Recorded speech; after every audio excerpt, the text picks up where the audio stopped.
Donc, dans la Kabbalah, on explique qu'il peut y avoir des combinaisons entre les noms de Dieu. Donc, on a déjà vu... C'est pas à toi ce qui est un non? On a déjà vu que un nom de Dieu, il fait allusion à la manière dont Dieu il agit dans le monde. Le fi ma'asai ani nikra. Un nom, il décrit jamais l'essence de Dieu. L'essence de Dieu, elle est trop haute pour qu'on puisse lui donner un nom. Un nom, c'est déjà une limitation, une définition. Et donc, l'essence de Dieu, elle est plus haute que les noms. Donc, Dieu, par lui-même, si on peut dire, il n'a pas de nom. Donc, qu'est-ce que c'est un nom de Dieu? La différence du nom de l'homme qui décrit profondément ce qu'il est. Le nom de Dieu, il décrit ce que Dieu est en train de faire en ce moment. Donc, un nom de chesed, ça veut dire Dieu il se dévoile dans le monde par un acte de chesed. Un nom de gvura, ça veut dire que Dieu se dévoile dans le monde par un acte de gvura. Ah, mais ce qu'on a vu le dernier shiur, c'est que, entre guillemets, le vrai nom de Dieu, c'est Yud-Keh-Vav-Keh. Et que autour de ça... On l'appelait Shem HaEtzem. Shem HaEtzem, ça veut dire il est plus proche du Etzem que les autres. Et les autres, ils habillent. C'est pour que le dévoilement il soit supportable à nous. Alors voilà. Donc ça veut dire, dans la relation qui est entre le Shem Havayé et le Shem Elohim, donc le Shem Elohim, il voile l'apparition du Shem Havayé. Chacun c'est pareil, non? C'est d'autres dons qui correspondent à d'autres... Mais il voile aussi Yud-Keh-Vav-Keh, non? Non. Le voile de Yud-Keh-Vav-Keh, c'est le Shem Elohim. Qui shemesh ou magen Havayé Elohim. Ouais. Il y a le même rapport entre Havayé et Elohim qu'entre le soleil et la couche qu'il y a tout autour du soleil. Donc quand on veut voiler Havayé, c'est toujours Elohim. Et les autres, non, ils ne se voilent pas l'un entre l'autre. Alors les autres, ils ont d'autres utilités. Par exemple, le Shem Adneh, il est attaché avec Malchut. Le Shem Shindal et Yud, c'est le Midrash, il nous dit Ani she'amarti leolamidai. Donc le Shem Shindal et Yud, c'est le nom qui introduit dans la création la limite. Le stop, là. Voilà. Comme Dieu il est infini, donc normalement c'est écrit Adam Molid Bedomelo. Un homme il a un enfant qui lui ressemble. Donc comme Dieu il est infini, Dieu il crée un monde, le monde qui est créé par Dieu il aurait dû être infini également. Donc il y a un nom de Dieu qui est là pour introduire la limite dans la création. Ça c'est Shindal et Yud. Donc chaque nom, il a sa caractéristique. Chaque nom, il a sa définition. Le Shem Havayé, il est plus haut que les autres, mais c'est quand même un nom. Donc, il décrit quand même une certaine forme de révélation de Dieu dans le monde. Sur l'essence de Dieu, on dit « Lo itramiz, lo beshum ot, vejlo beshum kotz ». Non seulement aucune lettre ne peut décrire le sens de Dieu, même kotz, un signe qu'il y a au-dessus de la lettre, qui introduit quelque chose en allusion. Même ça ne peut pas décrire l'essence de Dieu. L'essence de Dieu, elle est plus haute que tous les noms. Donc ça veut dire, on a vu qu'un nom, il a une définition précise. Un nom, c'est une certaine forme de révélation de Dieu dans le monde. Maintenant, qu'est-ce que ça veut dire Shilouv? Introduire un nom dans un autre nom. Par exemple, vous voyez que plusieurs fois dans la Torah, dans Tehillim, c'est écrit Yud-Keh-Vav-Keh et on lit Elohim. Lorsqu'ils ont la suite de l'autre. Oui, mais des fois c'est écrit Yud-Keh-Vav-Keh et quand même on le lit Elohim. Et on ne le lit pas de la manière dont il s'écrit. C'est un nom qui est introduit à l'intérieur d'un autre nom. Donc à partir du moment où chaque nom il a une définition précise. Donc qu'est-ce que ça veut dire introduire un nom dans un autre nom? C'est rentrer une définition différente à l'intérieur de la première définition. Il y a aussi Yud-Keh-Vav-Keh qu'on ne lit pas comme il s'écrit. Alors justement, on ne le lit pas comme il s'écrit parce que c'est le Shem HaEtzem. Mais tu vois bien qu'on le lit toujours de la même façon. On le lit avec le Shem Adnout. Ouais. Parce que c'est Adnout qui se dévoile dans le monde. C'est un Shilouv ça aussi, non? Parce que c'est Amonai. C'est pas vraiment un Shilouv. Parce que ça, c'est l'impossibilité de lire le Shem Yud-Keh-Vav-Keh tel qu'il s'écrit. Pourquoi on le lit Amonai et pas Elohim? Parce que Elohim, c'est autre chose, justement. Chacun. Hein? Voilà, parce que tout ça, c'est autre chose. Adneh, ça veut dire... Adnout, ça veut dire Dieu, il est le maître. Adon. Sheata Adon lechol briotecha. Donc ça peut passer partout. Là, on peut avoir toutes les formes à la fois. Par contre, Havayé et Elohim, c'est deux choses différentes. On l'a vu clairement ici. Donc ça veut dire, quand c'est écrit Yud Ke Vav Ke et qu'on lit Elohim, là il faut comprendre qu'est-ce que ça veut dire. C'est deux façons complètement différentes que Dieu il a de se dévoiler dans le monde, ou bien il se dévoile en étant clairement perceptible dans le monde, ou alors au contraire il est caché à l'intérieur du monde, on n'arrive pas à le percevoir. Donc c'est deux formes complètement différentes. Qu'est-ce que ça veut dire de rentrer un nom à l'intérieur d'un autre nom? Bezeu Shiluv Shem Adnut Beshem Havaye. Donc, on rentre le Shem Adnut dans le Shem Havaye. Donc, Adnut, c'est le nom de Dieu qui est attaché avec Sfirat HaMalchut. Sfirat HaMalchut, on a vu que Sfirat HaMalchut, elle n'a pas de définition précise. C'est pour ça que Yud Ke Vav Ke, on le lit Adne. Dans le Sfirat HaMalchut, il y a un passage qui nous dit Bidvar HaMelech Shilton. La parole du roi dirige le pays. Ça veut dire quand le roi il a parlé, la seule chose qu'on sait, c'est que tout le monde va être obligé d'obéir. Par contre, qu'est-ce que le roi il a dit? Quel est le contenu de sa parole? Est-ce que c'était une parole de chesed? Est-ce que c'est une parole de gvura? On ne sait rien. Quand on dit Bidvar HaMelech Shilton, ça ne nous donne aucune indication sur le contenu de la parole du roi. Donc, Sfirat HaMalchut, elle n'a pas de lumière propre. L'etle migar meklum, d'elle-même, elle n'a rien. Donc, elle fait que prendre la lumière qui vient de plus haut qu'elle, de toutes les sphirotes qui sont plus hautes qu'elle, et elle les transmet dans le monde suivant. Donc, c'est pour ça qu'elle peut tout transmettre à la fois. Si la sphira de Malchut, elle reçoit une lumière de Chesed, elle va transmettre une lumière de Chesed. Si elle reçoit une lumière de Gvura, elle va transmettre une lumière de Gvura. Donc c'est pour ça que le Shem Havaye, on le lit Adne. Havaye, ça veut dire la perfection des midot. Et donc la perfection des midot, elle doit se déverser dans Malchut pour qu'ensuite ça puisse parvenir jusqu'à nous.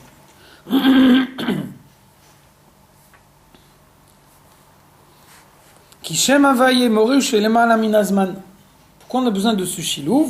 Pourquoi on a besoin d'introduire Havaye dans Adne? C'est exactement la même explication qu'on a vue l'autre fois à propos de Havaye et Elohim. Si la lumière du soleil, elle venait directement dans le monde il serait brûlé. Donc, on a besoin de la couche qu'il y a tout autour du soleil pour que le monde y soit éclairé par le soleil et pas brûlé.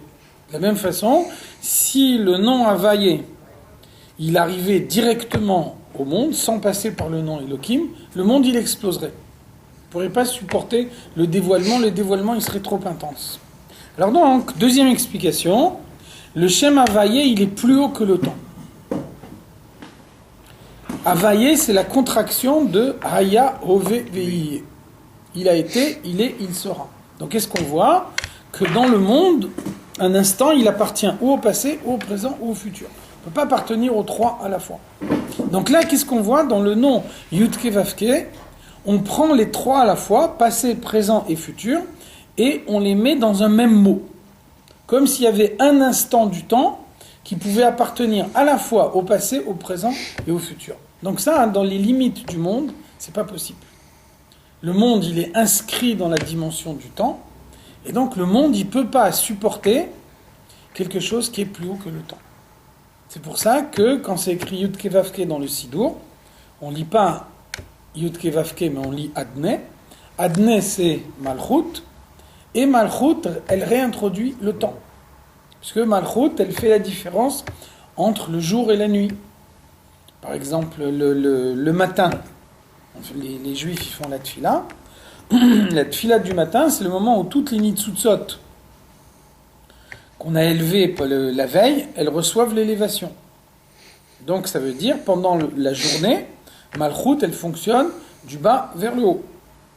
Inversement, pendant la nuit, c'est le moment où Malchut, elle dévoile dans le monde les lumières en conséquence de ce qu'on a accompli pendant la journée. Donc pendant la nuit, Malchut, elle est du haut vers le bas. Malchut, c'est comme un ascenseur qui est en permanence, il monte et il descend. Donc vous voyez que dans Malchut, le temps, il existe, puisque selon qu'on est le jour ou la nuit, Malchut, elle remonte ou elle redescend. Donc c'est pour ça que quand on lit Havaye, on le lit Adne. Havaye, ça veut dire le dévoilement de Dieu qui est plus haut que le temps.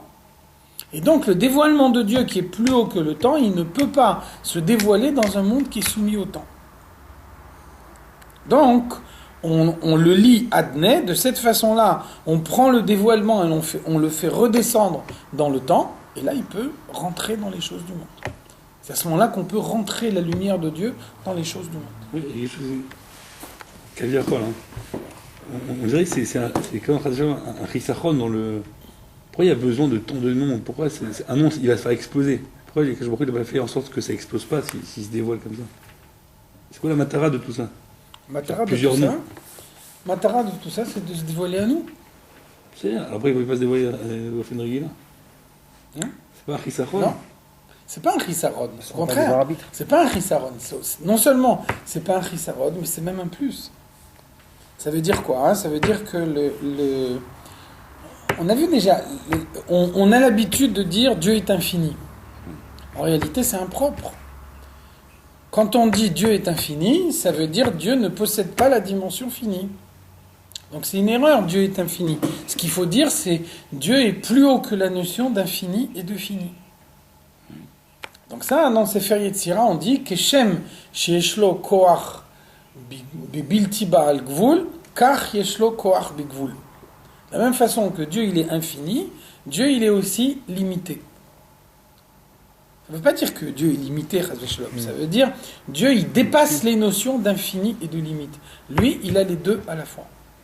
Donc, quand Dieu il dévoile l'infini qu'il a en lui, alors tous les mondes supérieurs, ils dévoilent le caractère infini de Dieu. Parce que un monde spirituel, le spirituel, il est conçu de telle façon qu'il ne voile pas l'infini de Dieu.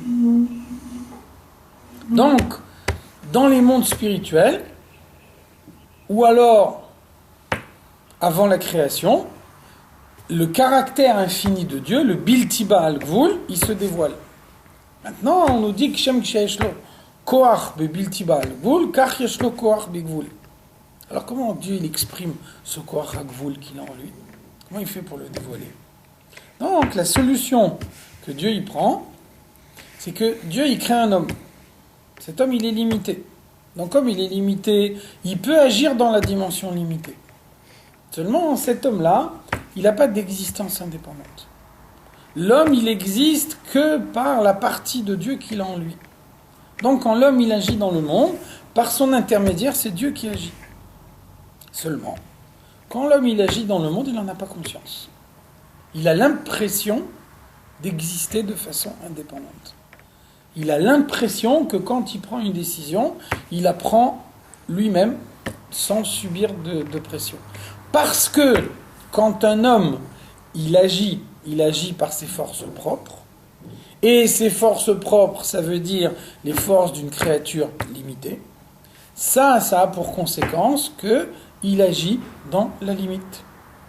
Seulement, comme l'homme il n'a pas d'existence indépendante, en réalité l'existence de l'homme c'est la parole de Dieu qu'il a en lui. Si Dieu lui retire cette parole, l'homme il retourne au néant. Un homme qui meurt, Hazé Shalom, il ne retourne pas au néant. Le corps il met un certain temps avant de disparaître. Par contre, si on pouvait imaginer quelqu'un à qui Dieu il retire son âme, Dieu il retire sa parole qu'il a mis à l'intérieur d'un homme, là il n'y a pas de putréfaction. Là le corps il disparaît immédiatement, il retourne immédiatement au néant. Donc ça veut dire que l'homme il n'a pas d'existence indépendante. Et chaque fois qu'il fait une action matérielle dans le monde, il agit pour le compte de Dieu. Donc par l'intermédiaire de cette action de l'homme, alors il y a la présence de Dieu également dans la limite. Et c'est avec ça qu'on a les deux choses à la fois. Il faut montrer que Dieu est infini, et il faut montrer que Dieu est limité. Donc finalement, tout le but de Shara Yichud, c'est qu'on se pose la question sur la raison de la création. Pourquoi est-ce que Dieu il a créé le monde? Alors la réponse elle est double. Il y a deux choses différentes. Ça veut dire, il faut regarder pourquoi Dieu il a créé le monde par rapport à lui-même, et il faut regarder pourquoi Dieu il a créé le monde par rapport aux créatures. Pourquoi Dieu il a créé le monde par rapport à lui-même? On n'a pas de réponse à cette question. On n'a aucune justification logique du fait que Dieu ait créé le monde pour lui-même. Parce qu'il n'y a rien que Dieu avait besoin, que Dieu y satisfait ce besoin par la création du monde. C'est pour ça que l'Admour HaZaken, pour définir pourquoi Dieu y crée le monde pour lui-même, il emploie le mot ta'ava. C'est un plaisir. Ta'ava, j'ai envie d'eux. Quand on dit j'ai envie d'eux, ça veut dire que je suis incapable d'expliquer pourquoi j'ai envie. Donc l'Admour HaZaken, il dit, sur une ta'ava, on ne pose pas de questions. Quand il y a une explication logique, on n'a pas besoin d'employer le mot envie. Quand on dit j'ai envie de faire ça, ça veut dire je ne suis pas capable d'expliquer pourquoi j'ai envie de faire ça. Donc finalement, c'est un peu paradoxal d'employer le mot envie à propos de Dieu. Pourquoi, quand on parle de la création du point de vue de Dieu, on emploie le terme envie? C'est pour dire qu'il n'y a aucune explication logique. Il n'y a aucune explication logique de la création du point de vue de Dieu. Dieu, il est parfait, il n'a pas besoin de rechercher une perfection supplémentaire. Donc la création, elle ne répond pas à un besoin. Il n'y a pas un besoin qui n'était pas satisfait avant la création et qui est satisfait grâce à la création. Donc, de ce point de vue-là, pourquoi Dieu il a créé le monde? Parce qu'il a eu envie de le faire, au final. Après, deuxième chose, indépendante de la première, quelle est la raison de la création du monde par rapport aux créatures? Alors là, on peut trouver une raison. Vas-y, c'est précède ça. Là, on peut trouver une raison. Là, les Chachamim, ils nous disent que dès les heitiv librouav, Dieu, il crée un monde pour faire du bien à ses créatures. Qu'est-ce que ça veut dire? Ça veut dire que, par exemple, Abraham, il vient de faire la Mila, donc Dieu, il fait en sorte que le soleil il soit fort pour qu'il n'y ait pas d'invités qui viennent le déranger. Qu'est-ce qu'on voit? Qu'Abraham, il se désole. Comment ça se fait que je reçois personne chez moi à la maison? Donc a priori, on peut penser, c'est pas logique. Si tu as des invités, s'il y a des gens qui passent, tu les invites. Maintenant, il n'y a personne qui passe, qu'est-ce que tu veux faire? Tu ne peux pas les inviter, les créer, les inviter. Il n'y a personne, la rue elle est vide, il n'y a personne qui passe, donc tu peux inviter personne chez toi. Si il y a des invités qui passent et tu les invites pas, là on peut dire le chesed d'Abraham il est plus là. Par contre, quand on voit bien qu'il n'y a pas d'invités, on comprend pourquoi tu invites pas. Il n'y a personne à inviter. Donc pourquoi il se désole Abraham? Donc l'explication, c'est que quelqu'un qui est bon, il peut pas se passer de faire du bien. Même s'il y a une raison logique pour laquelle il ne peut pas faire du bien, c'est sûr que s'il n'y a personne, tu ne peux pas faire du bien à quelqu'un quand il n'y a personne. Mais ça ne fait rien. Même avec une explication logique, il n'accepte pas. Ça veut dire on n'est pas bon dans l'absolu. Je suis un homme bon. Quand j'ai la possibilité d'exprimer ma bonté, je l'exprime. Quand je n'ai pas la possibilité d'exprimer, je ne l'exprime pas. Ça ne marche pas comme ça. Un homme qui est réellement bon, il a besoin d'exprimer sa bonté en permanence. Et au moment où il n'a pas la possibilité d'exprimer sa bonté, il souffre. Donc Dieu, c'est la même chose. Dieu, il a en lui Midat HaChesed. Donc, c'est la différence entre l'homme et Dieu, c'est qu'Abraham, il a personne en face de lui, il souffre et il ne peut rien faire. Il n'y a pas d'invité. Par contre, Dieu, quand il n'a pas des hommes à qui il peut faire du bien, il crée ces hommes-là. Donc Dieu, il crée un homme pour lui faire du bien. Dieu, il crée un homme pour pouvoir faire apparaître sa grandeur également dans un monde fini. Donc vous voyez, il faut bien distinguer les deux dimensions. Ça se rejoint, ouais. Ça se rejoint pas? Non, pas du tout, au contraire. Tu vois bien que quand on parle de Dieu lui-même, on n'a pas d'explication logique À tel point qu'on est obligé d'employer le mot envie.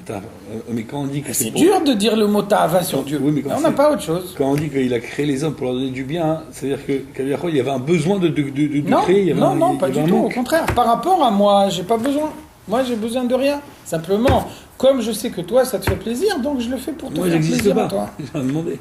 Hein? On n'existait pas. Alors voilà. Pourquoi il crée? Alors voilà, c'est la différence que je disais. C'est la différence. Abraham, il peut pas créer. Donc quand il y a personne, il veut faire du bien à quelqu'un, il y a personne à qui on peut faire du bien, donc il souffre. Il peut pas faire autre chose.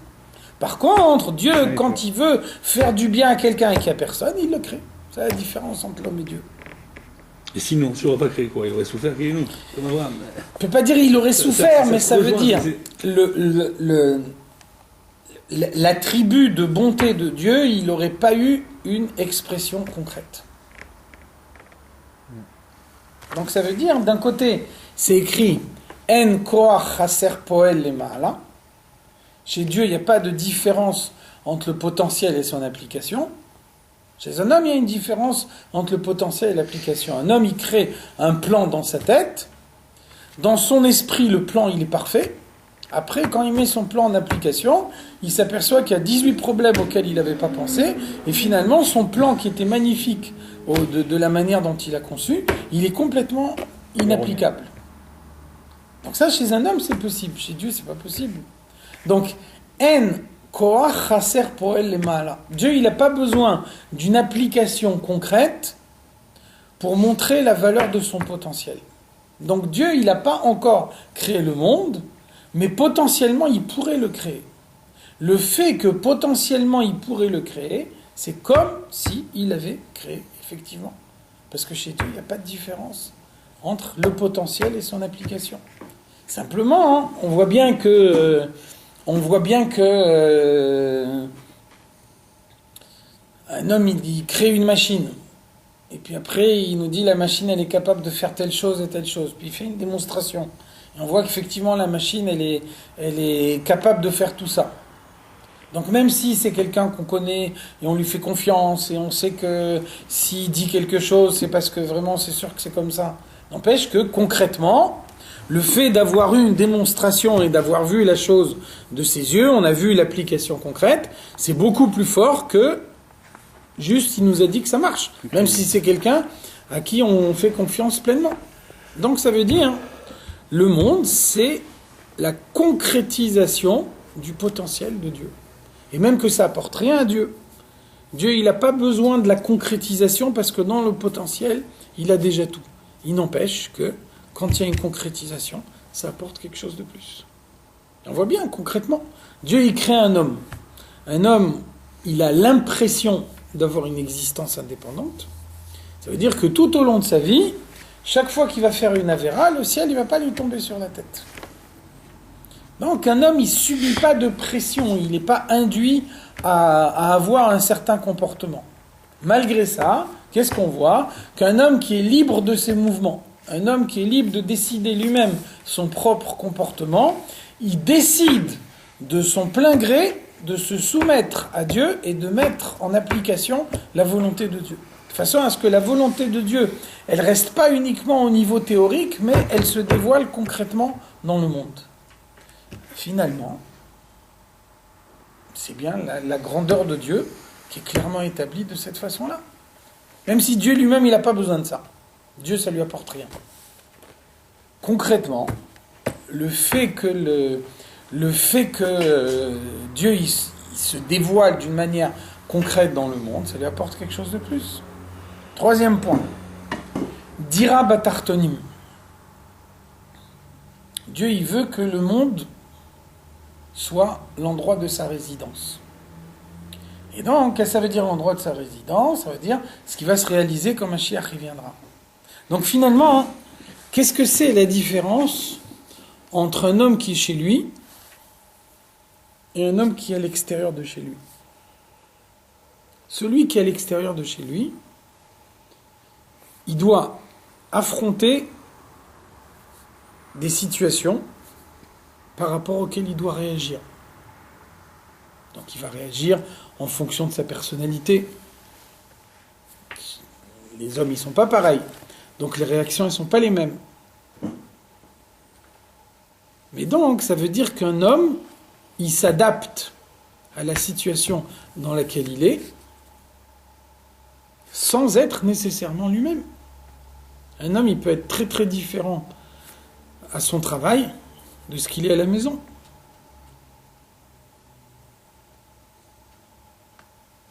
Dans son travail, il adopte une certaine attitude où il se soumet à son patron, etc. Alors que c'est pas du tout sa nature d'être soumis. Il sait que s'il le fait pas, il va perdre son travail.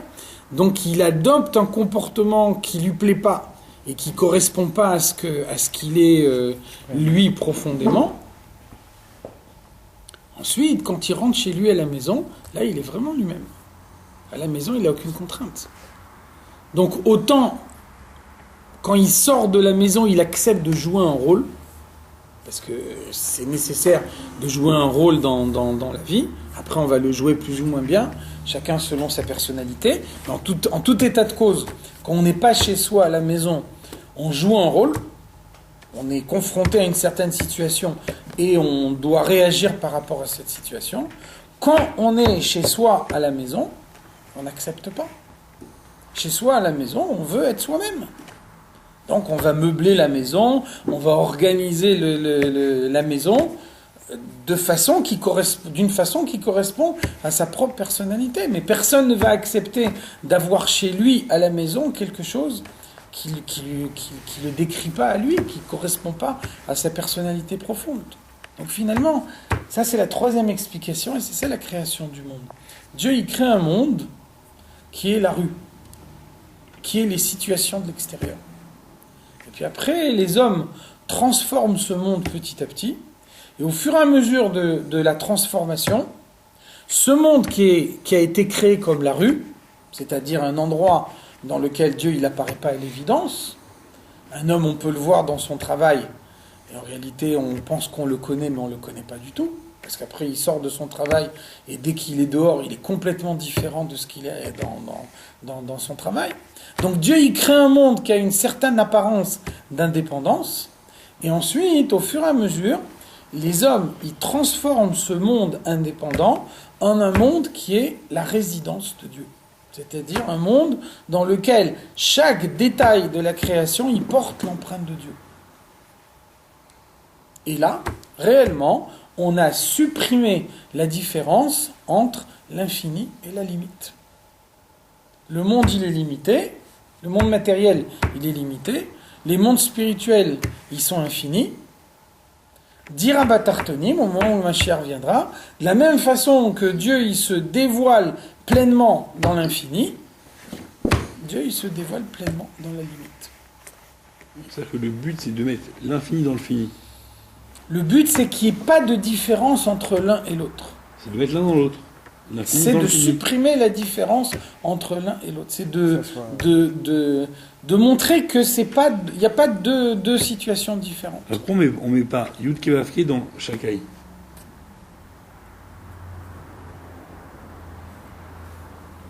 Yud Kevavke, c'est un dévoilement permanent de Dieu dans le monde.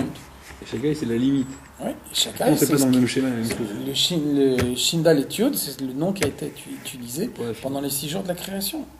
On a introduit un certain caractère dans le monde qui est le caractère de la limite. On n'a pas besoin de rappeler ce caractère limité en permanence. Le monde, il est d'ores et déjà limité. Seulement, dans ce monde qui est d'ores et déjà limité, il y a un dévoilement permanent de la lumière de Dieu. Et là, il faut faire en sorte que cette lumière, elle parvienne effectivement aux créatures. Ki Shem Havaye More Sheulema Minazman. Donc le Shem Havaye, ça correspond à Chesed, Gvura et Tiferet d'Atsilut. Là, on est au-dessus du temps. Bien qu'on dit que le temps, il est créé dans Chochma d'Atsilut, et donc le temps, à proprement parler, il commence dans Bria. Bria, c'est le monde dans lequel le mal, il fait son apparition. Donc dans Atsilut, il n'y a pas encore de mal. Atsilut, c'est un monde dans lequel il n'y a que du bien. Quand il n'y a que du bien, là, le temps, il n'existe pas réellement parce qu'il n'y a pas d'existence indépendante. Il n'y a que du bien, ça veut dire tout ce qui existe dans le monde d'Atsilut, c'est totalement soumis à Dieu. Donc le Shem Havaye, c'est Chesed, Gvura et Tiferet d'Atsilut. Et donc, Haya Hove Vehiye Berega Echad, il arrive à cumuler le passé, le présent et le futur dans un même instant, ce qui, dans les limites du monde, n'est pas possible. Le monde, il est inscrit dans la dimension du temps, et donc un instant, il appartient ou au passé, ou au présent, ou au futur. Il ne peut pas appartenir aux trois à la fois. Kmo shekatuv beraya mehemna parshat Pinchas, comme l'explique le Zohar. Vechen lemala miprinat makom. Donc comme Havaye, il est plus haut que le temps, Havaye, il est également plus haut que l'espace. En général, les deux dimensions sont liées. Le temps et l'espace sont toujours liés. Donc ce qui dépasse le temps, en général, ça dépasse l'espace. Kihu mehave tamid et kol prinat amakom kulo milmala ad lemata uldalet citrin. Précisément parce que c'est le Shem Havaye qui crée l'espace. Et il le crée en permanence. Et donc il le crée en haut et en bas et aux 4 points cardinaux. Donc c'est clair que ce qui crée l'espace ne peut pas être soumis à l'espace. Parce que c'est lui qui le crée. Donc le Shem Havaye, c'est ce qu'on a longuement expliqué avant, il sort le monde du néant en permanence. Quand il fait sortir le monde du néant, ce néant, ce monde, il est soumis au temps et à l'espace. Par contre, le Shem Havaye qui le fait sortir du néant, il est soumis ni au temps ni à l'espace. C'est pour ça qu'il peut le créer à partir du néant. Donc, on a une création qui émane du Shem Havaye, et le Shem Havaye, il crée le monde de telle façon que le monde ne peut pas exister. Pour que le monde existe, il a besoin d'avoir une dimension finie, et le Shem Havaye ne peut pas la lui donner. Et iné, afalpi shehu yitbarech lemala me'amakom ve'azman, bien que c'est clair que Dieu il n'est pas soumis à l'espace et au temps. D'abord parce que c'est lui qui les a créés. On ne peut pas imaginer que le créateur il soit soumis à sa créature, c'est pas possible. Afalpiken ou nimtsa gam lemata bemakom uzman. Dieu, il n'est pas soumis à l'espace et au temps, et en même temps, Dieu, il est présent dans l'espace et dans le temps. Donc ça, c'est ce qu'on a dit avant. Ça, c'est la différence entre la création d'un peintre et la création du monde. Le peintre, il est présent tant que le tableau, il n'est pas fini. Dès l'instant où le tableau, il est fini, il se retire. Prend une existence seule. Et à ce moment-là, le tableau et le peintre, ils deviennent deux choses différentes. Ça veut dire que l'intervention du peintre sur le tableau, elle est limitée dans le temps. Il y a un moment où il a fini son tableau, donc il se retire. Et à ce moment-là, le tableau et le peintre n'ont plus rien à voir l'un avec l'autre. Par contre, la création, c'est un processus continu. Dieu y recrée le monde à partir du néant à chaque instant. Qu'est-ce que ça veut dire ? Ça veut dire que Dieu est présent en permanence dans la création. Si à un moment Dieu se retire, tout retourne au néant. Donc qu'est-ce que ça veut dire ? Ça veut dire que d'un côté, Dieu il n'est pas soumis au temps et à l'espace, puisque c'est lui qui les crée, et il les recrée en permanence à chaque instant. Mais quand il les recrée à chaque instant, il est recréé dans une façon que lui-même se trouve dans le temps et dans l'espace. Donc Dieu, il n'est pas soumis au temps et à l'espace, et en même temps, on peut trouver Dieu dans le temps et dans l'espace. C'est pour ça que dans le temps, on peut dire le dévoilement de Dieu, le Shabbat, il est supérieur à celui de la semaine. Dans l'espace, on peut dire la présence de Dieu dans le Beth Amikdash, elle est supérieure à celle qu'il y a dans tous les autres endroits du monde. Donc, en même temps, Dieu, il est plus haut que le temps et l'espace, et en même temps, on voit la présence de Dieu dans le temps et dans l'espace. Les deux choses, elles ne sont pas contradictoires. C'est lui qui les a créés. C'est lui qui les a créés, mais Il les encore crée une tout le fois, temps, quoi. il aurait pu les créer dans une façon qui se retire. Et donc, comme il ne s'est pas retiré, ça veut dire qu'il se trouve en permanence dans sa création. Donc, le temps et l'espace limités permettent de percevoir Dieu. Dehainu, ça veut dire Shemit Yached bemidat malchuto, que Dieu s'unifie avec la sphira de Malchut. Donc on a vu avant que toutes les sphirotes d'Atsilut, elles restent dans Atsilut. Comme Atsilut, c'est un monde plus haut que la création, c'est un monde où le mal n'existe pas, c'est un monde qui est unifié avec Dieu. Donc, dans le monde d'Atsilut, le temps et l'espace n'existent pas réellement. Par contre, dans la sphira de Malchut d'Atsilut, là, le temps existe, puisque c'est elle qui fait la correspondance entre Malchut et les autres mondes. Et Malchut, elle fait une différence entre le jour et la nuit. Elle va fonctionner d'une certaine façon pendant le jour et d'une autre façon pendant la nuit. Donc Malchut, elle prend effectivement en compte la notion de temps. Qu'est-ce qu'on voit ? Que Dieu est unifié avec Malchut exactement comme il est unifié avec les autres sphirotes. Qu'est-ce que ça veut dire ? Ça veut dire que par l'intermédiaire de Sphirat HaMalchut, Dieu est présent dans le temps et dans l'espace. Shemimena nimshach itavut hamakom ve'azman. Donc Malchut est à l'origine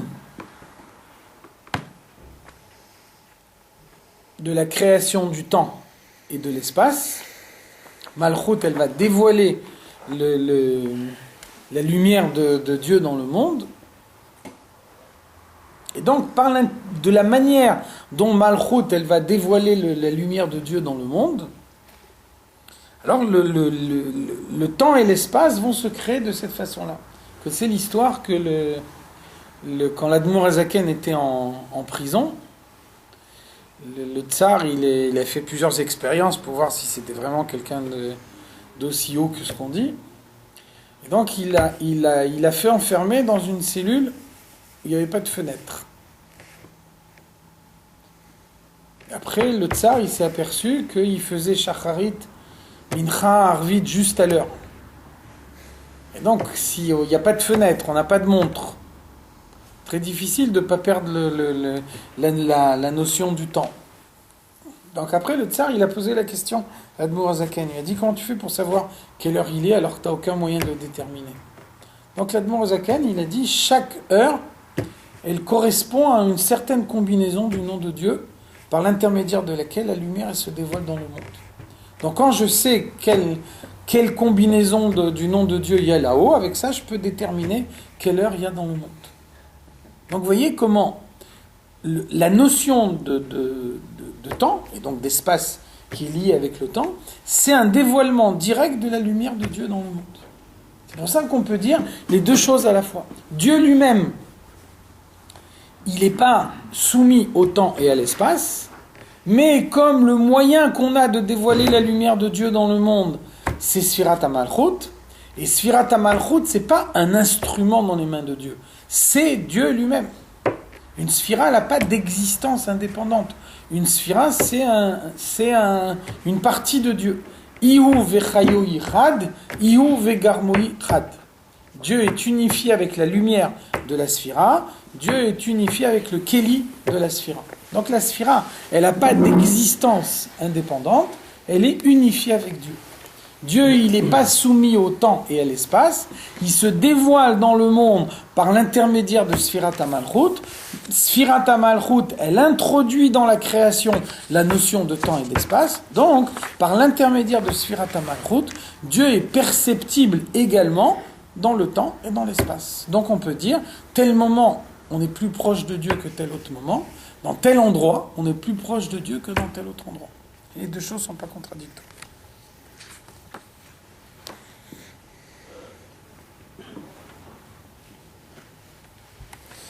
Vehu ichudatata. Donc c'est ça ce qu'on appelle l'unification inférieure. Donc rappelez-vous les définitions. Yichuda tata, ça veut dire bitul ayesh. Yichuda ila, ça veut dire bitul bimtsiyut. Bitul ayesh, ça veut dire la soumission qui ne fait pas abstraction de sa propre existence. Je me soumets à Dieu dans tout ce que je fais, j'accomplis la volonté de Dieu dans tout ce que je fais, et puis le fait de me soumettre à Dieu, ça ne fait pas disparaître ma personnalité. Je reste ce que je suis, j'existe en tant qu'être créé, seulement en tant qu'être créé, je suis soumis à Dieu. Donc l'exemple de Bitul Ayesh, c'est l'attachement d'un fils avec son père. Un fils, il a un amour naturel pour son père. Donc, il n'a pas besoin de se forcer, pas besoin d'aller contre sa nature. Quand il cherche à se rapprocher de son père, il fait quelque chose de naturel. Donc, en même temps, sa soumission, elle peut être une soumission totale, et en même temps, sa personnalité, elle continue à exister. Parce que son attachement à son père ne réclame pas de lui qu'il fasse abstraction de sa personnalité. Au moment où il cherche à s'attacher à son père, il ne va pas contre sa nature. Bitul bimtsiyut, ça veut dire la soumission qui fait totalement abstraction de sa propre existence. Donc bitul bimtsiyut, c'est la situation d'un esclave par rapport à son maître. L'esclave, il n'a plus du tout d'identité propre. Il n'a plus son mot à dire, et lui, il va contre sa nature. Sa nature, c'est que il veut pas s'attacher au maître. Lui, il veut être libéré et partir. Donc il n'a pas le choix. Il sait que il peut pas faire autrement que rester et faire la volonté du maître. Mais donc, à tout moment, il va contre sa nature. Comme il va contre sa nature, donc sa soumission, elle est telle qu'il ressent plus du tout sa propre existence. À tel point, il ressent plus sa propre existence que la Gemara nous dit, la halakha est tranchée, que Mashekana Eved Kana Rabo. Ça veut dire, moi j'aurais pu imaginer que par exemple, le maître il dit à son esclave, tu vas au marché m'acheter 1 kilo de tomates. Ça veut dire que l'esclave il va au marché, il achète 1 kilo de tomates. Dans un premier temps, puisque c'est lui qui l'a acheté, il lui appartient à lui.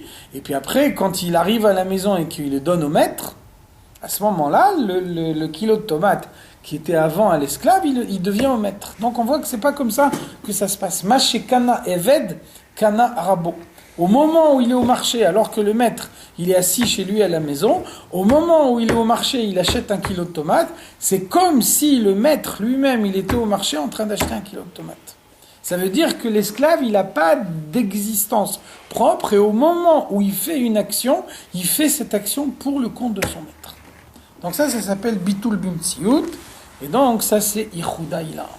Donc ça, c'est la différence entre Shema Israël et Baruch Shem Kvod Malchut Olam Vaed. Et donc ça, c'est la raison pour laquelle, après avoir dit Shema Israël, avant de dire Ve'ahavta, on dit Baruch Shem Kvod Malchut Olam Vaed.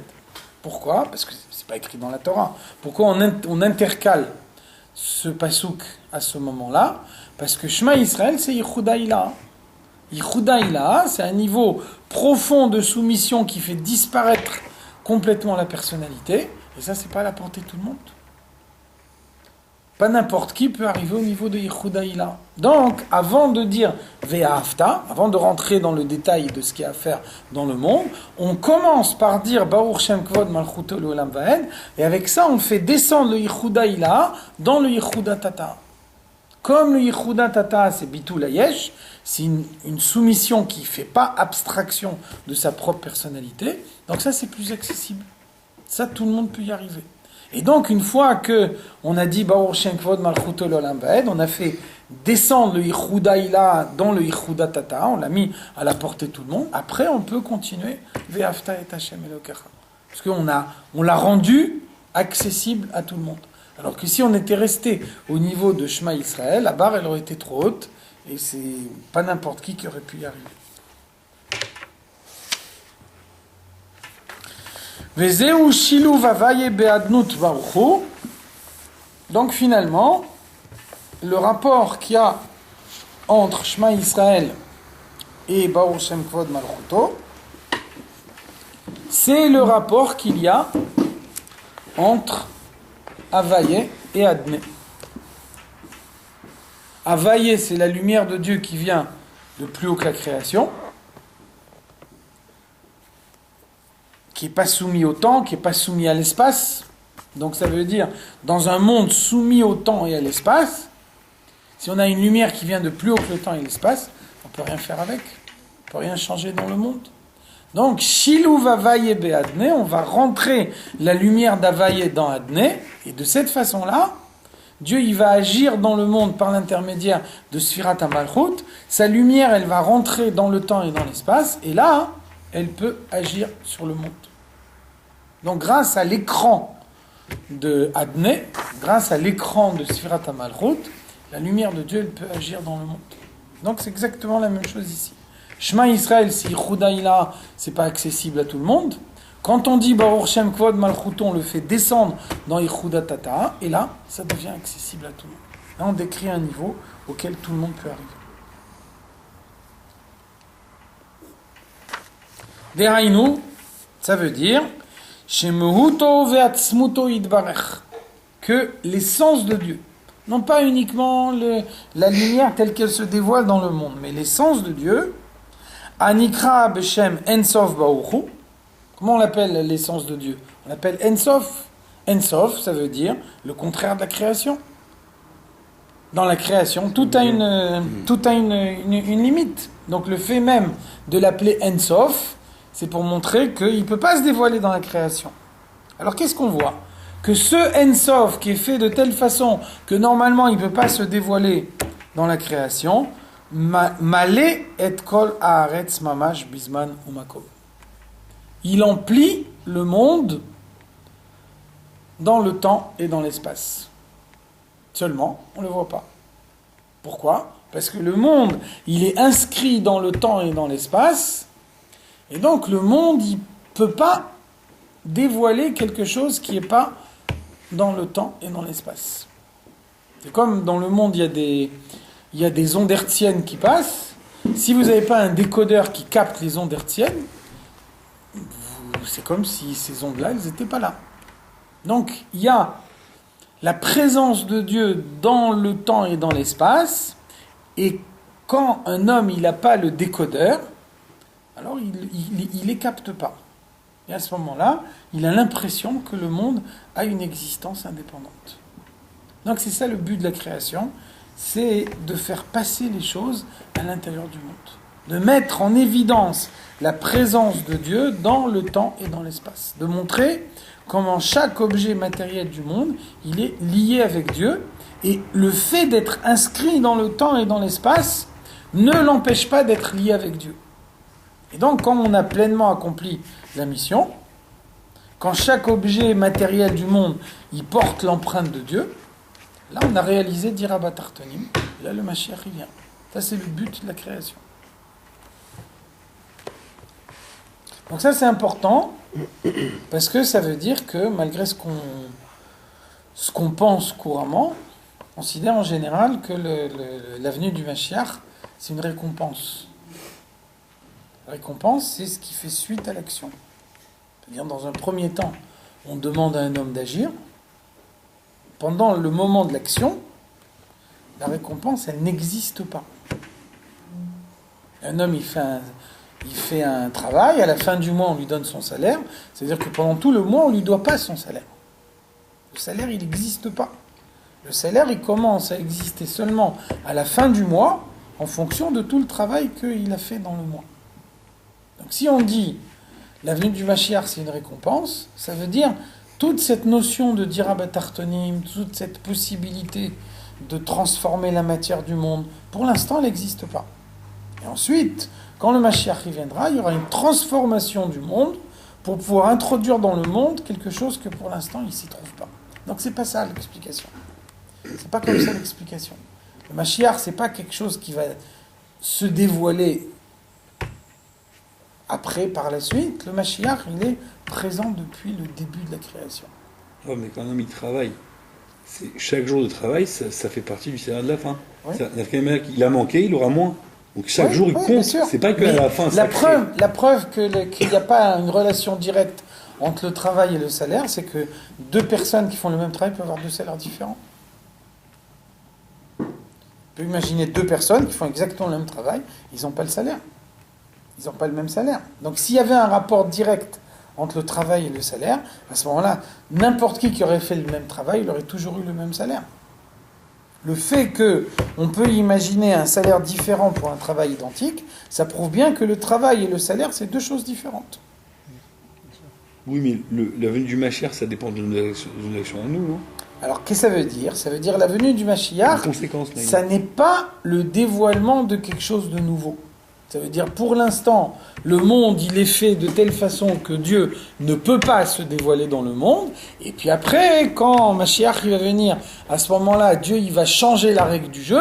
Et là, Dieu, il pourra se dévoiler dans le monde. Si c'était ça le scénario, là, on dirait oui, c'est une récompense. Mais c'est pas le cas.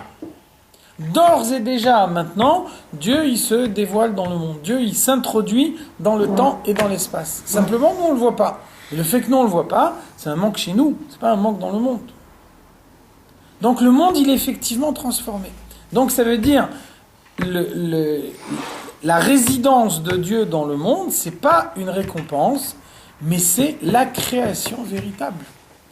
C'est la raison pour laquelle Dieu, il a créé le monde. c'est l'aboutissement.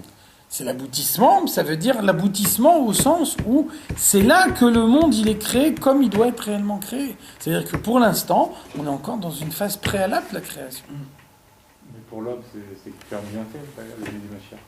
C'est qu'un bienfait. Mais le monde aussi, c'est un bienfait. Le monde aussi, c'est un bienfait. Simplement, c'est un bienfait qu'on ne voit pas. Mais le Mashiach, on va le voir. C'est ça la différence. C'est que quand Mashiach viendra, tu vas voir. Alors qu'en réalité, le Mashiach ne va pas réellement changer quelque chose dans le monde. Ce que Mashiach il va dévoiler dans le monde, on l'a d'ores et déjà maintenant. Seulement, on ne le voit pas. C'est peut-être ça la récompense, c'est de voir. Mais ça, c'est un changement chez l'homme, c'est pas un changement dans le monde. On dit, Dieu, nit ave akadosh baoru, liot lo yidbarech dira batartonim. Lo, dira batartonim, c'est pas pour les hommes, c'est pour Dieu. Donc ça veut dire, toi, tu subis le voile, mais Dieu, il ne le subit pas. Donc ça veut dire, un objet matériel est transformé. Nous, on s'en aperçoit pas, mais Dieu, il le voit. Donc pour Dieu, la transformation, elle existe d'ores et déjà maintenant. Après, quand Mashiach il viendra, ça va se révéler concrètement dans le monde. Mais ça s'appelle pas un changement. Parce que d'ores et déjà, maintenant, le monde, il est changé. Le fait que nous, on ne le voit pas, ça ne change pas ce qui se passe réellement dans le monde. Ça pourrait être ça la récompense, c'est de nous, de pouvoir voir. Mais encore une fois, c'est pas par rapport à l'homme, c'est par rapport à Dieu. Dieu, il a créé le monde pour être sa demeure à lui. Donc c'est pas par rapport aux hommes. Les hommes, c'est les ouvriers. Les ouvriers, ils sont là pour construire. Une fois que la maison elle est construite, les ouvriers, ils s'en vont. Le monde, c'est la maison de Dieu. C'est pas la maison des hommes. Après, Dieu, il nous renvoie pas, il nous garde, parce que comme on lui a construit la maison, donc au moment où la maison elle est déjà construite, il veut que nous on en profite également. Mais ça veut dire attention. Le balabaïd, c'est Dieu. La maison, c'est la maison de Dieu. Donc le dévoilement ou le non-dévoilement, il est calculé par rapport à Dieu. Et donc, par rapport à Dieu, la venue du Mashiach, c'est la réalisation de ce que Dieu il a voulu au moment où le monde il a été créé. Donc c'est pas quelque chose qui va se passer dans un second temps, c'est quelque chose qui est présent d'ores et déjà maintenant. Et c'est pour ça que c'est pas contradictoire de dire que le Dieu il n'est pas soumis au temps et à l'espace, et en même temps, Dieu il se dévoile à travers le temps et l'espace. Quand Dieu il se dévoile à travers le temps et l'espace, au fur et à mesure, il transforme les objets matériels du monde. Petit à petit, le monde qui était la rue, le monde qui était quelque chose d'extérieur et de pas attaché avec Dieu, il se transforme et devient l'endroit qui porte l'empreinte de Dieu. Et ça, c'est le but de la création.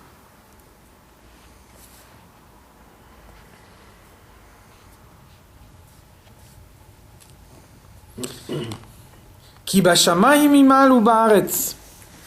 Donc là-haut dans le ciel, en bas sur la terre, ou le dalet citrin, et aux 4 points cardinaux, Akol male meor ensof baruch hu veshave mamash. Partout, dans toute la création, la lumière de Dieu, elle est identique.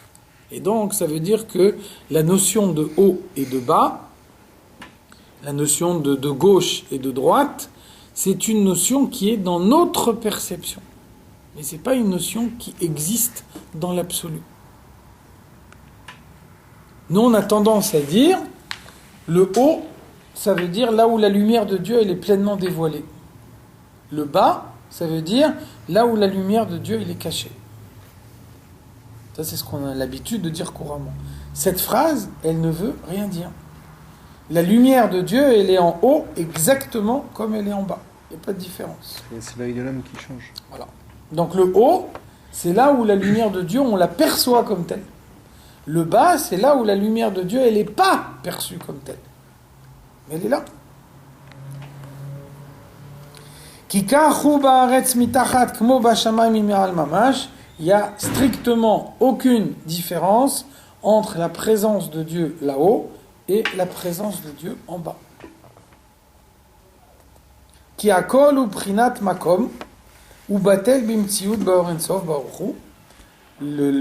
a un endroit matériel, il y a un endroit spirituel, et donc pour un homme, ça fait une immense différence. Pour Dieu, il n'y a pas de différence. Dans un cas comme dans l'autre, ça s'appelle l'endroit, ça s'appelle l'espace. Et donc, dès l'instant où on parle d'espace, alors on est dans la révélation de Dieu et pas dans l'essence de Dieu. L'essence de Dieu, c'est Ensof. Donc, il n'y a pas de différence entre toutes les situations. Il y a une différence entre la lumière et la présence.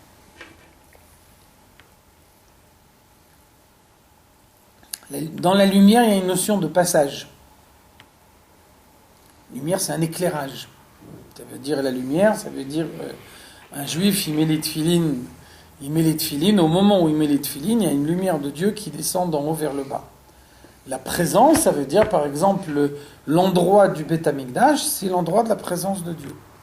Maintenant, même au moment où le Beth Amikdash est détruit, Shrina ena zaza mimkoma. Donc moi j'ai l'impression qu'il n'y a plus rien, j'ai l'impression que là-bas il y a une avodah zarah, etc. Mais en réalité, Shrina ena zaza mimkoma. La présence de Dieu, elle est exactement identique à ce qu'elle était au moment où le Beth Amikdash il est détruit. C'est pour ça que c'est interdit d'aller là-bas alors aujourd'hui. Ouais. C'est pour ça que c'est interdit pour les juifs. Donc ça, c'est le dévoilement de Dieu dans les choses du monde. Ça, c'est Ashra'a, présence. Par contre, le Gilouï Or, ça se passe à un instant précis et en fonction d'une action précise.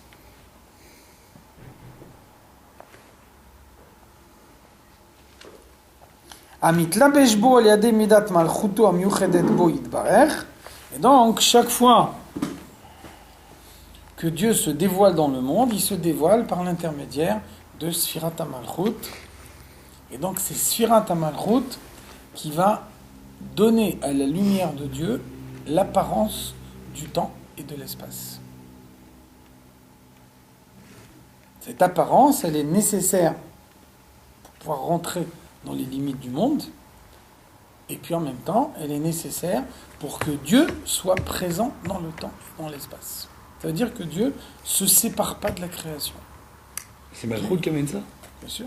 On n'a pas dit que c'était Shin d'Aletiud qui amène les limites. Non, au moment de la création, Shin d'Aletiud, il a introduit la notion de limite dans la création. Maintenant, dans le fonctionnement courant du monde, ce qui introduit la limite dans le monde, le temps et l'espace, c'est Malchut. C'est pour ça que, selon que c'est le jour ou la nuit, Malchut, elle va monter ou Le son descendre. d'ascenseur qu'on a dit tout à l'heure, c'est ça Oui, bien sûr, ça veut bien dire qu'elle elle prend en compte la notion de temps.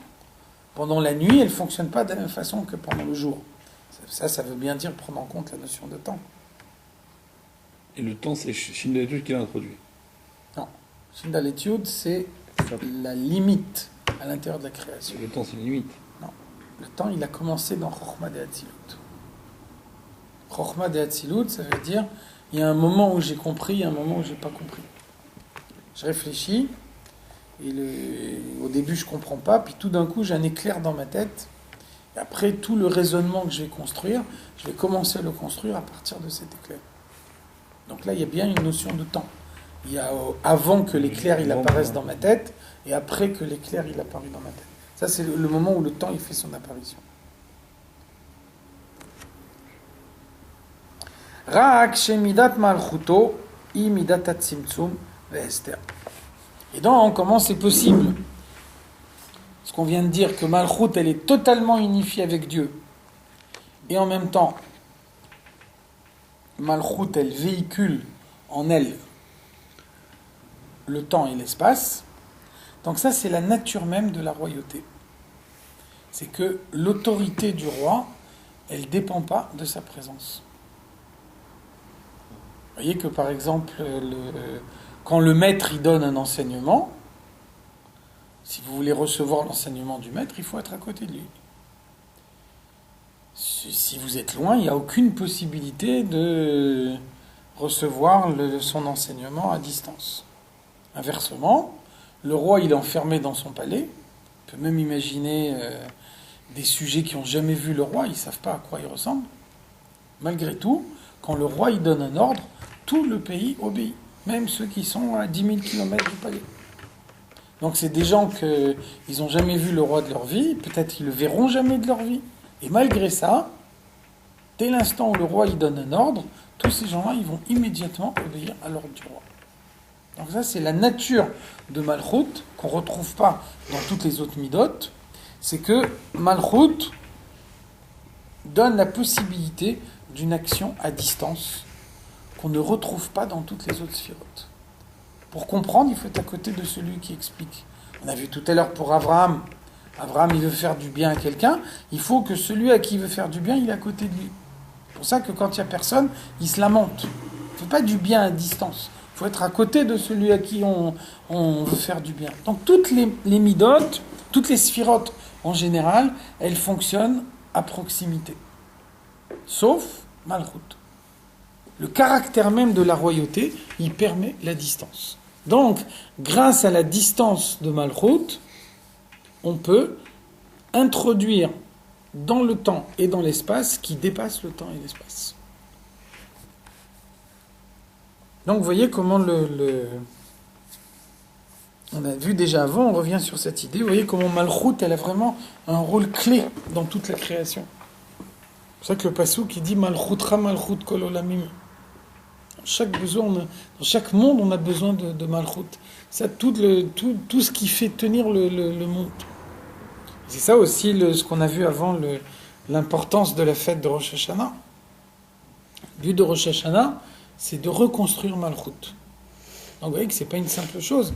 Toute la manière dont Dieu il se dévoile dans le monde, c'est par l'intermédiaire de Sfirat HaMalchut. Erev Rosh Hashanah, Malchut, elle se réduit à l'état d'un point. Ça veut dire qu'elle ne peut plus fonctionner.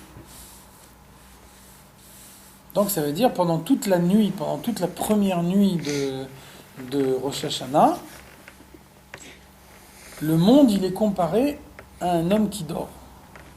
Dans la Kabbalah, ça s'appelle Durmita Dezer Anpin, l'endormissement des midot. Donc ça veut dire quand un homme il dort, c'est uniquement les fonctions vitales de son corps qui fonctionnent. Un homme qui dort, il peut respirer, il peut digérer, il peut faire tout ce qu'il a besoin, parce que s'il ne les faisait pas, sa vie elle serait mise en danger. Par contre, un homme qui dort, il ne peut pas comprendre, il ne peut pas ressentir un sentiment, il ne peut pas voir, il ne peut pas entendre. Ça veut dire que tout ce qui fonctionne en lui, c'est le minimum vital. Pendant toute la nuit de Rosh Hashanah, le monde y fonctionne dans une situation de minimum vital. Après, le matin de Rosh Hashanah, quand on sonne du shofar, on commence à reconstruire Malchut.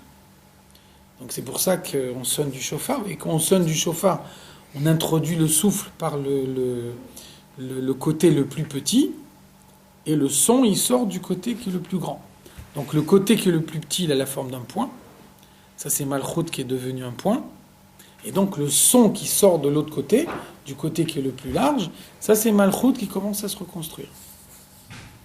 Et donc, après, pendant tout ce qui va se passer pendant tout Tishri, Rosh Hashanah, Yom Kippour, Sukkot, Shmini Atzeret, Simchat Torah, le but de tout ça, c'est de reconstruire Malchut. Quand on arrive à Simchat Torah, à ce moment-là, Malchut est entièrement reconstruite, et là, elle peut fonctionner pour toute l'année, jusqu'à Rosh Hashanah suivant.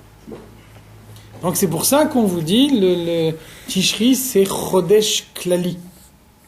Toutes les mitzvot de Tishri, c'est mitzvot Klaliyot. C'est des mitzvot qui ont une portée très large sur toute l'année. Donc c'est ça l'idée, c'est que toutes les mitzvot de Tishri, elles sont là pour reconstruire Sfirat HaMalchut. Sfirat HaMalchut, c'est l'ascenseur qui fait le rapport entre l'essence de Dieu et la création. Quand Sfirat HaMalchut ne fonctionne pas, c'est le monde entier qui ne fonctionne pas. Et donc après, quand on arrive à la fin de Tishri, la Malchut est entièrement reconstruite pour toute l'année, jusqu'à Erev Rosh Hashanah suivant, où il faut refaire le travail pour reconstruire Malchut dans un niveau encore plus haut, pour lui permettre de dévoiler des lumières dans le monde que jusqu'à maintenant elle ne pouvait pas dévoiler. En tout cas, vous voyez comment tout le système il est basé sur le fonctionnement de Sfirat HaMalchut. C'est la clé de voûte de toute la création. Il n'y a pas une autre qui se recrée aussi, il y a que Malchut. Non, il n'y a pas. Les autres midot, elles ne bougent pas. Les autres midot, elles ne bougent pas parce qu'elles ne peuvent rien faire. Parce que toutes les sphirotes qu'il y a dans Hatzilut, elles ne peuvent pas passer directement leur lumière dans le monde suivant. Pour qu'elles passent leur lumière dans le monde suivant, elles doivent donner leur lumière à Sfirat HaMalchut. Et c'est Sfirat HaMalchut qui passe les lumières dans le monde suivant. Donc quand Sfirat HaMalchut, elle ne marche pas, c'est tout le système qui est bloqué. Même si les autres sphirotes, elles fonctionnent normalement. Mais il n'y a pas de notion de reconstruction de Chokhmah. Chokhmah, elle a été créée pendant les 6 jours de la création, et Chokhmah, elle continue à fonctionner de la même façon. Il n'y a pas un moment où elle... C'est pour ça aussi que Malchut est comparé à la lune. Dans la lune, il y a la pleine lune, et puis il y a le moment où la lune elle disparaît complètement.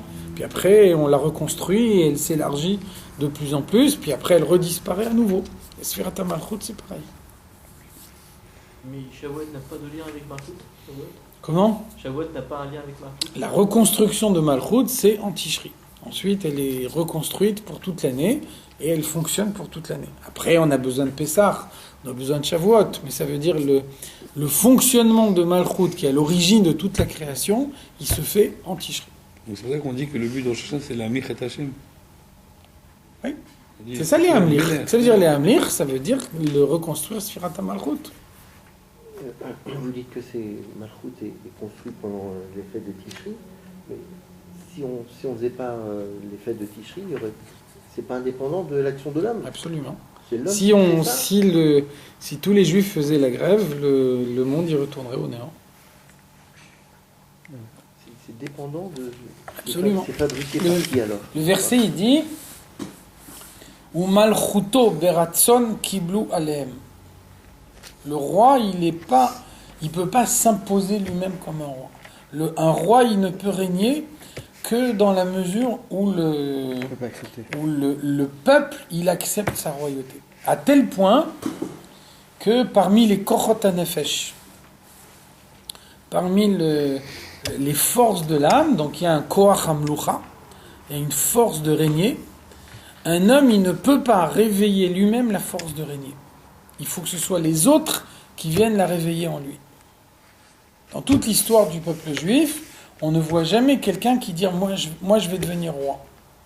À chaque fois, c'est les autres qui viennent le voir en disant « sois notre roi ». Ça veut dire que le Koach Hamlucha, on ne peut pas le réveiller soi-même. Il faut que ce soit quelqu'un d'autre qui vienne le réveiller. Après, une fois que quelqu'un d'autre l'a réveillé, en général, on le garde très fortement. Là, on a beaucoup de mal à l'enlever.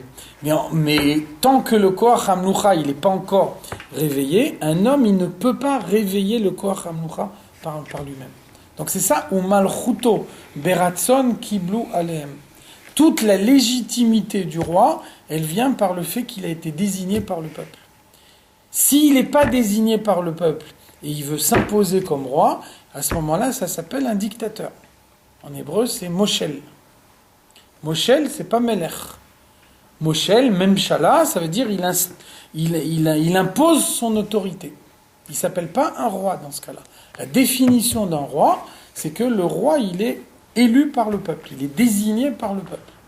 Pour que le roi il puisse régner, on a besoin que le jour de son couronnement, tout le peuple manifeste sa soumission au roi. C'est ça qui fait de lui concrètement un roi. Ça, c'est la définition. Au béni Israël alors, hein, tout ça. Bien sûr, bien sûr. Qu'il soit élu roi par Justement, le fait de leur donner une importance, c'est un moyen de réévaluer la participation qu'ils peuvent avoir à la création. Mais le fait de dire que si on fait la grève et le monde y retourne au néant, c'est de la dictature. C'est pas de la dictature, c'est de la théorie, parce que dans la pratique, personne ne le fera. Ça reste de la dictature quand même, même si c'est une théorie. De quoi ? Bah, le fait que... Alors, c'est pas, encore une fois, c'est pas de la dictature. C'est la conséquence directe. C'est la conséquence directe. Comme Dieu, il dit « Imikablu torati mutav, veimlav achzirem le tohu vavohu ». Qu'est-ce que ça veut dire ? C'est une punition. Si tu acceptes ma Torah, tant mieux.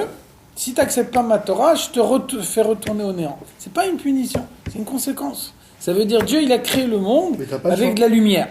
Dieu, il a créé le monde en introduisant dans le monde la lumière initiale.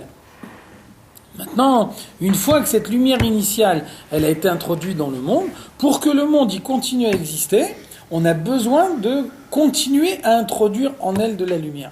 Comment on introduit en elle de la lumière ? Par la Torah et les mitzvot. Si maintenant les Juifs ils disent « nous on refuse les mitzvot », ça veut dire ils se refusent la possibilité d'ajouter de la lumière dans le monde. Qu'est-ce qui se passe ? Le feu il s'éteint. C'est pas une punition. Tu refuses de mettre du bois dans le feu. Ton feu il s'éteint. Tu dis quoi ? Je suis puni que mon feu il s'est pas éteint. C'est pas une punition. C'est la conséquence directe de ton action. Le jour où tu as décidé d'arrêter de mettre du feu de mettre du bois dans ton feu, le feu il s'éteint.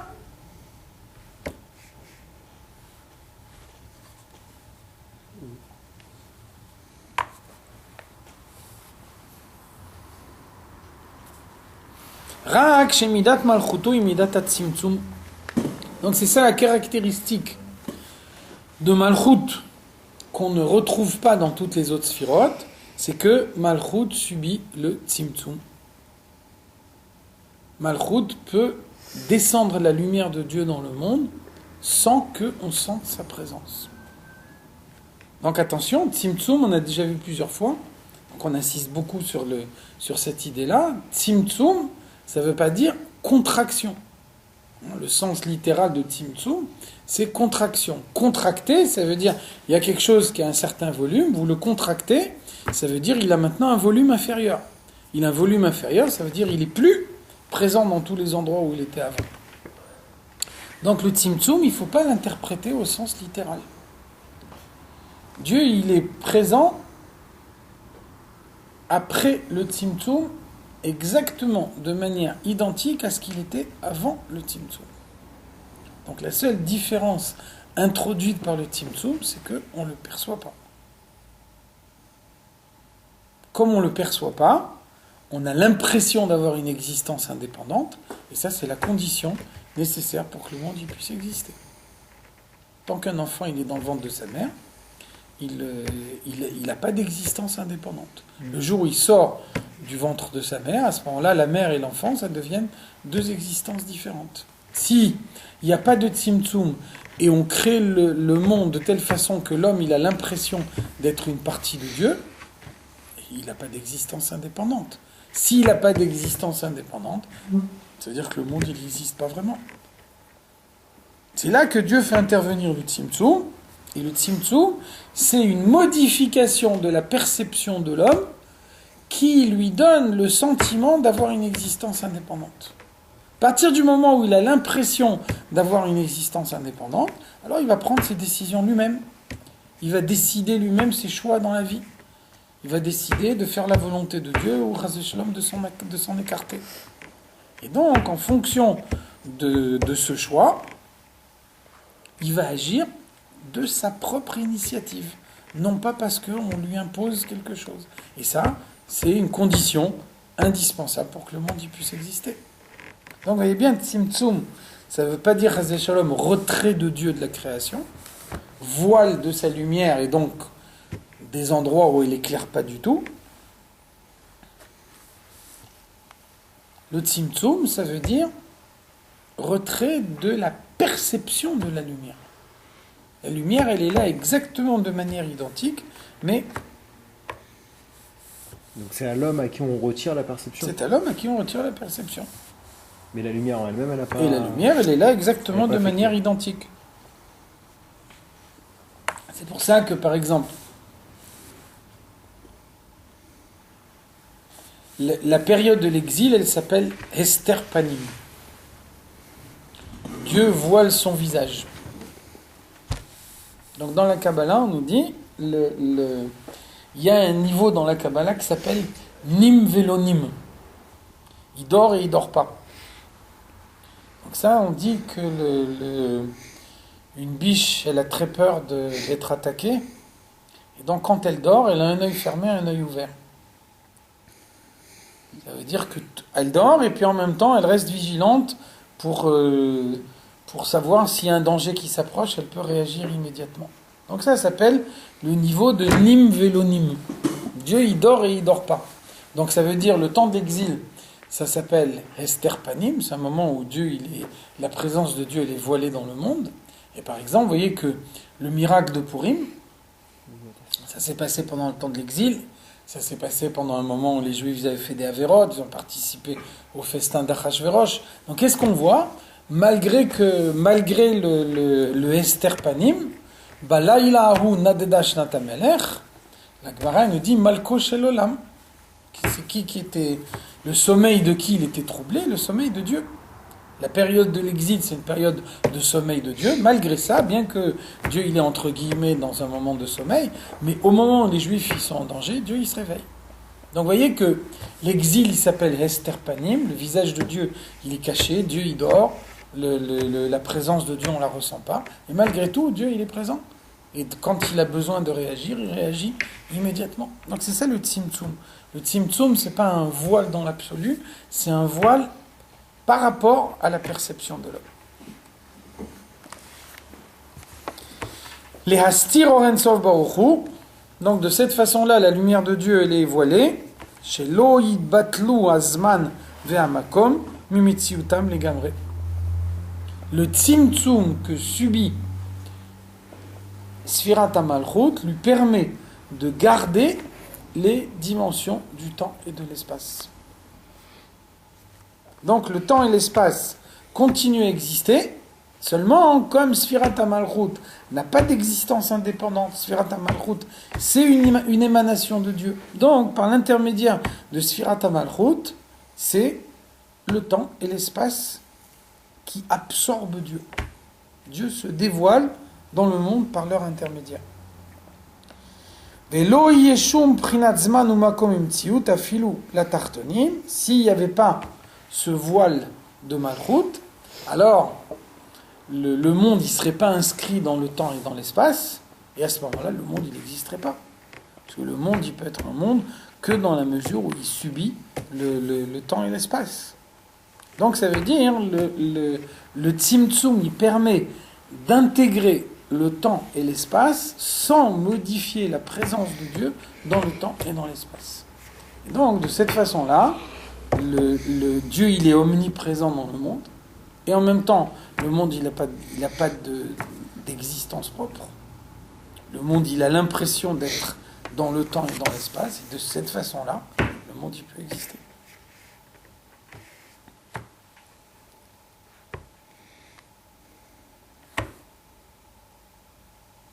Ça s'arrête là.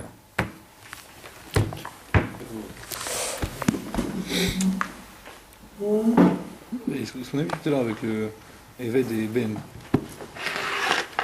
le but c'est Ben. Le but, c'est les deux.